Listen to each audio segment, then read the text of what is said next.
Good morning, student. I Arvind from Adarsh Vidyamati Shankar Vidyapeeth, Mount Abu. Student, today we are going to learn a new topic: magnetic dipole moment of revolving electron. Student, as you know that when electron is flow, then electricity current is flow. That is, flow of electron is known as per unit time. That is known as current. So here, just think about that. When electron revolving around the nucleus, then what happened? So we have to find dipole moment. Dipole moment is current into area. So we have to find the dipole moment of revolving electron. Suppose here it is E electron, is moving, as you see in the figure, electron is moving in anti-clockwise. Then naturally the direction of current is in clockwise, no doubt. So suppose think that an atom electron revolves in the nucleus in a circular orbit. The movement of the electron in the circular orbit is in anti-clockwise. Then current flows in the clockwise direction. Student?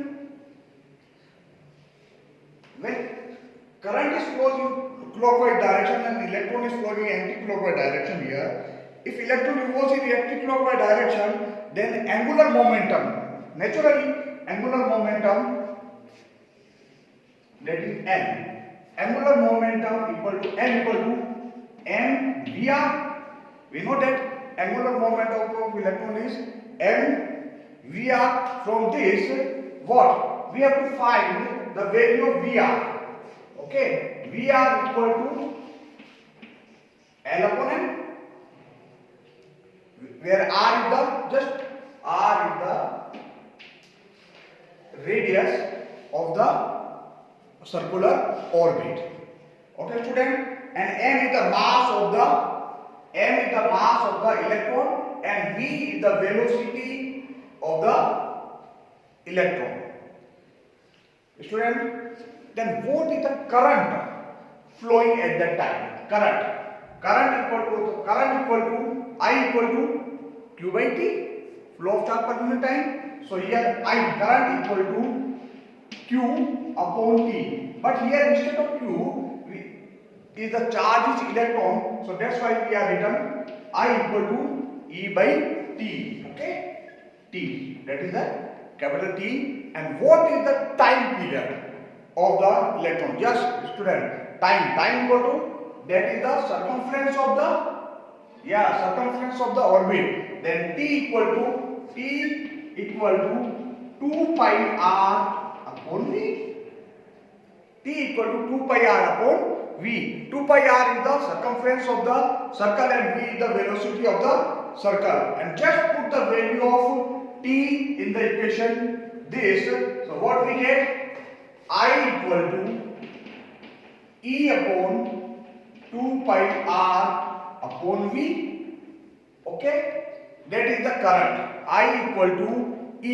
E is for electron, student here. Just see the board. E is the electron and 2 pi r upon V is the time period. 2 pi r is the circumference. From that, what we find?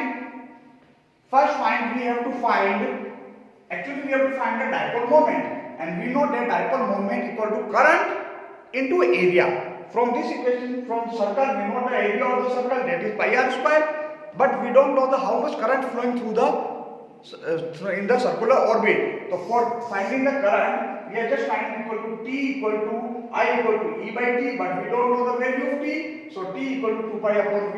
In this way, we can find I equal to EV upon 2 pi r. Student? EV upon 2 pi r. That is the current in the circular orbit. Now what we have to find? Yes, what have to? Dipole moment. For this, we are writing dipole moment here. Mu equal to what? Current into area. Yes. And what is the area of the circular orbit? Yeah, good. Pi r square. So just write current value EV upon pi r into area, that is pi r square. Just cut pi from pi, r from I, and dipole moment mu equal to EV r upon 2. Okay, that is the EV r upon 2. Okay, student. Now just think about that. We already find the value of, yeah, good, value of VR here. From VR, value of ER. Okay, so you have to find the value of ER. Just what is the value of ER? Then mu equal to E L by 2m. Okay, that is the dipole moment of the what? Revolving electrons in a circular orbit. Hope you understand this. Okay. Now the one more important thing is that we know that from Bohr quantization L equal to, yes, what is the angular momentum according to Bohr quantization? L equal to nh upon 2 pi. Very good. nh equal to 2 pi, where n is the one number. Okay. So just write down in the formula mu equal to E nh upon, that is 2m, and that is 2 pi. Then what is the formula of mu? Mu equal to E h upon 4m pi. Okay, mu equal to E, suppose n equal to 1, then E h upon 4 pi m. Okay, that is the dipole moment. Okay, here EH upon 4 pi m, that is also known as Bohr magnetron. Okay, if there is n, then n into this term is known as Bohr magneton. Okay, student, that's all for today. Thank you.